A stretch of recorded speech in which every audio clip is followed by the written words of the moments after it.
Thursday. I'm Scott Smith. And I'm Jacob Godby. Bringing you the news. This Friday and Saturday is the State Music Festival in Billings. Many people will be traveling to play music. Good luck. And Saturday is Cinco de Mayo. There's a sombrero run at the Yogo Inn. It is $20 to run the 5K and $10 to run the mile. After the race, there's a taco bar available at the Yogo Inn. Ever wish that you could do illegal things with your iPod? Jade and Taylor show you how. So Kyle, you've had your iPod jailbreaked, correct? Yes. So could you please explain why you would jailbreak your iPod? When you jailbreak an iPod, it kind of like unlocks the system, so you can make it do things that a normal iPod wouldn't do, and you can get all your apps for free if you wanted to, and download music straight from YouTube and stuff. Okay, thank you very much. Yeah. I'm here with Fergus's very own tech-savvy Kyle Wendt, who is probably one of the only people in the school who knows how to jailbreak an iPod or iPad. So, Kyle, why would you want to jailbreak an iPod or iPad? It just lets you customize it a lot more, and you just do a lot more. You can get free apps and stuff, which some of that stuff is illegal, but not all of it. So how did you start jailbreaking iPods? Well, my friend Derek had said that he had just one time asked me if I was going to jailbreak my iPod, and I asked him what that was. He told me. Then I went online and Googled some stuff, figure out how to do it, and I just started jailbreaking them. I liked it. So how long have you been doing this? For 2 years, not straight though, about that long though. How long does it take to jailbreak one iPod? It really depends on what iOS it is, if it's like an older version or a newer version, what kind of iPod it is, what generation. Usually, sometimes an hour around there, sometimes like 10 minutes. How many have you jailbreaked so far? I think about 4 or 5. Can you unjailbreak an iPod so you can get the warranty? Yeah, you can. Has anything gone horribly wrong? Besides battery life going terribly bad, sometimes it just sometimes ruins things, but they're usually fixable. Thank you very much. Yep. A favorite teacher to many, Bo Wright will be leaving the school after this year. Lissa and Sydney bid him a fond adieu. Mr. Wright, it's been rumored that you resigned. Are you leaving? I am leaving. This is my last year at Fergus High School. And where are you headed to? I have accepted a contract at Glacier High School in Kalispell, Montana. Wow, that'll be exciting. I am excited, although I'm a little bit sad to be leaving Fergus. When are you moving? I have to start teaching there in August, so sometime over the summer. I've got a lot of work to do. Got to get my house ready to sell and sell my house and find another house. So a lot to be done. Very busy summer. That sounds busy. What are you going to miss most about Fergus?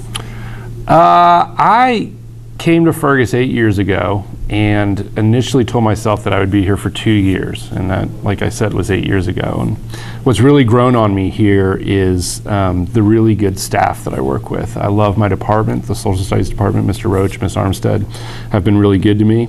And I think we have a great staff here at Fergus High School. But most importantly, I'm going to miss the students. I've never met a bigger group, a harder working, more decent group of kids than the ones that pass through these doors.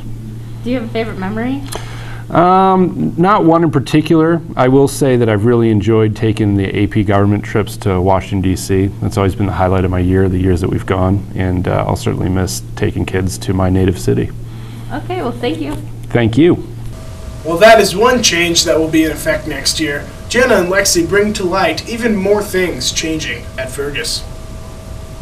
Do you want to see a change at Fergus? Stay tuned as you'll hear student and teacher input on the topic. Hi Fergus, we're here with Rebecca. So, Rebecca, how was your first year of high school? I liked high school a lot. I had a lot of fun this year, and it seemed pretty easy. All right. What are some changes you'd like to make for next year for yourself or for the school? I think a little bit more flexible schedules would be helpful because you don't really have a lot of options with what you're doing, and so you can't really do all the classes that you wanted to do. Yeah. Yeah. So kind of like change the seniority rule, like seniors don't get. Well, no, not that. I mean, I can understand that seniors should have first choice and stuff because that they need those classes, but they shouldn't have like a specific classes. Like you should have all the classes that you have to take, but you shouldn't have to take them specific years. Oh yeah. So like you could take a double math one year and not have to take it your senior year or something like that. So that way you don't have to worry about the right classes and stuff. Gotcha, I understand. Fergus, I'm here with my fabulous cousin Alex. Alex, you moved from Glendive not too long ago and you came here. What was like a big change in the school? Well, the classes are easier, I guess. Yeah. So for next year, would you want to see them like get harder? No. Okay, thank you. Yeah. Mr. Rutledge, what are some changes here in the Fergus High you've seen over the past few years that created a positive feedback from from the students? Well, we're sitting on some of them. These benches here didn't used to be here, and back probably about 10, 12 years ago, students said they'd like to have more places to sit. So that's one I can think of. I'm thinking changing the lunch hour. When I first came here, there was one lunch. Everybody had to eat at the same time. It was pretty crowded, so splitting the lunch I think helped. And also now the lunch hour is longer. So that's pretty positive. Are there any negative feedback from the students about any changes that have been made? Not so much from the students. I think there's lots of things that have had a negative impact, you know, things like computer use and cell phones, and not that we can necessarily change that, but I'm not sure they've made things better. So, Mr. Elliott, what changes would you like to see for next year? Well, I think the big thing for us this year is we need to be more positive with our study back. It kind of fell a little bit through the wayside with our freshman academy, losing that. So one of the things I'd like to see us do is promote study back and to ensure that all of our freshmen and sophomores are working on their Fs and making sure that we're not failing classes.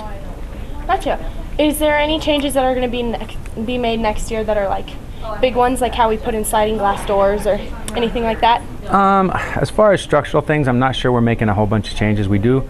Mrs. Nelson is retiring this year, and we're not going to replace that math teacher because of budget cuts. So that might be a little bit of a change.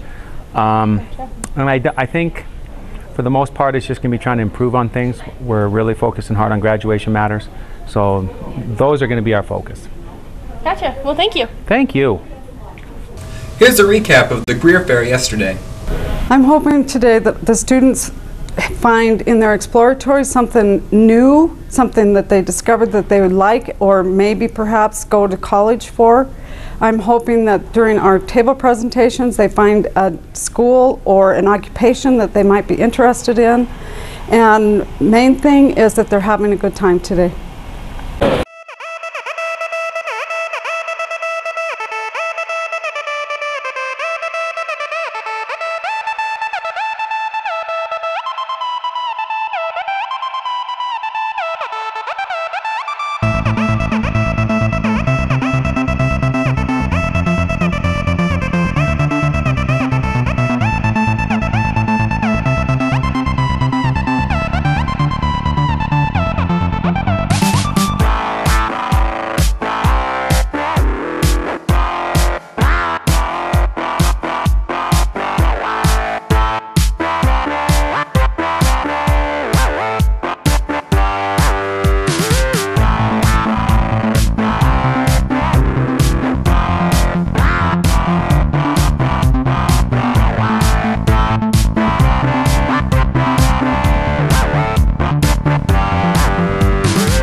Fergus, thanks for tuning in.